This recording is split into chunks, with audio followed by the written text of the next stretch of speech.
السلام عليكم ورحمة الله وبركاته. هنستكمل مع بعض أسعار العملات المصرية القديمة. قبل ما نستكمل، أي حد عنده عملات عايز يبيعها يبعتها لي على رقم الواتس. رقم الواتس موجود عندي في التعليقات على اليوتيوب لأنه ممنوع إن أنا أكتبه على التيك توك. رقم الواتس بتاعنا موجود على اليوتيوب، كلمني هتلاقي الرقم موجود، او ابعت لي على الواتس اللي عندك وانا هكلم حضرتك. بس ما تستعجلنيش لان الرسائل معديه 30,000 رساله، فما تستعجلنيش. في خلال يوم او يومين او 3 بكتير الرد هيوصلك ان شاء الله.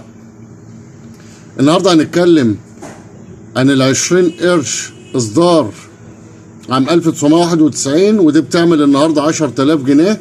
بكرر، اصدار 1991 بتحمل الوجه ده اللي هو جامع الازهر في الوجه بتاعها، والوجه المقابل 20 قرش 1991 جمهورية مصر العربية.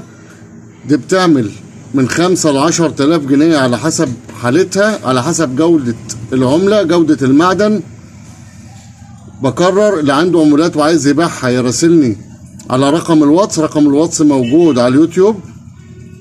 تابعونا على التيك توك محمد حكيم، لايك واكسبلور ومتابعة، وعلى اليوتيوب بمحمد حكيم بورسعيد، ده اسم القناة محمد حكيم بورسعيد. واشكركم واشوفكم على خير ان شاء الله.